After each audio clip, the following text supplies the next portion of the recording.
मोदी विरोध के चक्कर में राहुल गांधी हर वक्त मुद्दे की तलाश में रहते हैं, लेकिन हर बार राहुल गांधी का दांव फेल हो जाता है। अब कांग्रेस के भीतर से ही जो आवाजें उठ रही हैं, उससे राहुल गांधी एक्सपोज हो चुके हैं।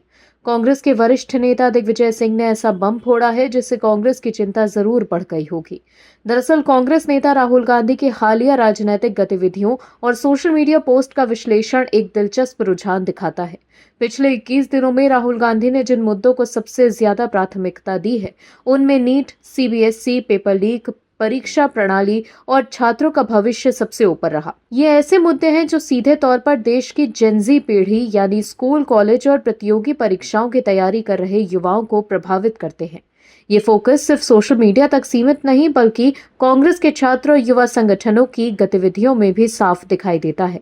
राहुल गांधी ने 11 मई से 1 जून के बीच एक्स पर टोटल 47 पोस्ट किए हैं और इनमें से 26 पोस्ट सीधे तौर पर नीट, परीक्षा व्यवस्था, पेपर लीक, सीबीएसई या छात्रों से जुड़े मुद्दे पर थे। ऐसे में इस अवधि में उनके कुल पोस्टों का लगभग 55% हिस्सा शिक्षा और युवाओं से जुड़े सवालों पर केंद्रित रहा।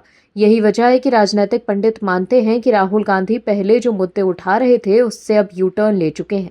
राहुल राजनीतिक तौर पर यह बदलाव काफी महत्वपूर्ण माना जा रहा है। राहुल गांधी लंबे समय से बेरोजगारी और युवाओं के मुद्दे उठाते ही रहे हैं, लेकिन हाल ही के हफ्तों में उनका विशेष फोकस परीक्षा प्रणाली और शिक्षा व्यवस्था पर दिखाई देता है। राजनीतिक पंडितों का मानना है कि जेनजी के लिए शिक्षा, परीक्षा और रोजगार सिर्फ नीतिगत मुद्दे नहीं हैं, बल्कि उनके व्यक्तिगत भविष्य से जुड़े सवाल हैं। राहुल गांधी के हालिया सोशल मीडिया अभियान में इन्हीं विषयों को प्रमुखता मिलती दिखाई दे रही है। लेकिन दिग्विजय सिंह ने नया ट्विस्ट ला दिया है। क्या है खबर, बताते हैं आपको इस रिपोर्ट में। दर्शकों, राहुल गांधी ने हाल ही के दिनों में कई पोस्ट के जरिए नीट परीक्षा से जुड़े विवादों, परीक्षा प्रणाली की विश्वसनीयता और छात्रों के भविष्य पर सवाल उठाए।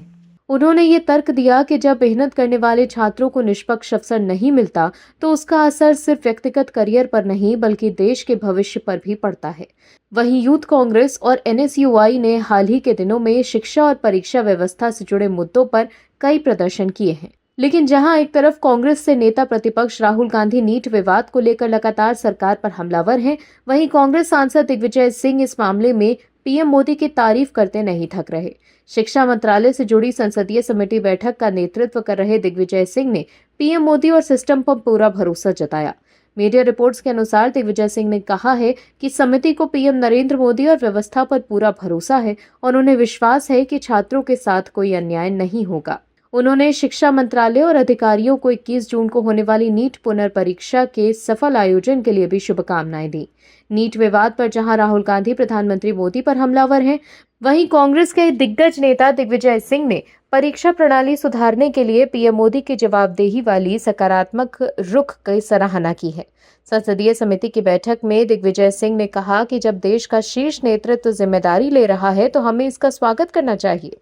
दूसरी तरफ राहुल गांधी ने सीबीएसई की पुनर्मूल्यांकन फीस को लेकर सरकार को घेरते हुए छात्रों को जेब कतरों से सावधान रहने की सलाह दी। दर्शकों, ये पहली बार नहीं है कि जब दिग्विजय सिंह ने सार्वजनिक तौर पर पीएम मोदी की तारीफ की है। पिछले साल 2025 में भी बीजेपी आरएसएस की क्षमता की सराहना करते हुए उन्होंने कहा था कि एक साधारण कार्यकर्ता का प्रधानमंत्री पद तक पहुंचना संगठन की ताकत दर्शाता है। ऐसे में दिग्विजय सिंह के बयान के बाद राहुल गांधी के जेनजी अभियान को बड़ा झटका लगा।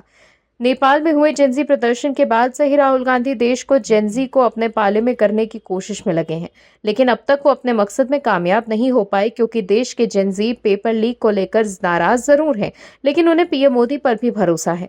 देश के लोग भी जानते हैं कि कांग्रेस के कार्यकाल में खूब पेपर लीक होते थे। यही वजह है कि जेनजी मजबूती से पीएम मोदी के साथ खड़े हैं और वो नेपाल और बांग्लादेश के जेनजी की तरह अपने देश के खिलाफ नहीं जाएंगे। वहीं पीएम मोदी 9 जून को देश को ऐसे पहले प्रधानमंत्री बन जाएंगे जो चुने जाने के बाद लगातार सबसे लंबे समय तक इस पद पर रहे और साथ ही सबसे लंबे समय तक निर्वाचित प्रधानमंत्री का भी रिकॉर्ड बनाने जा रहे हैं। 9 जून को ही उनके तीसरे कार्यकाल के 2 साल पूरे हो जाएंगे। ऐसे में साफ है कि राहुल गांधी राजनीतिक रोटियां सेकने में बिजी हैं, लेकिन पीएम मोदी रिकॉर्ड पर रिकॉर्ड बना रहे हैं। Bureau report, OMH news. आप दर्शकों से विनम्र निवेदन है कि चैनल को सब्सक्राइब जरूर करें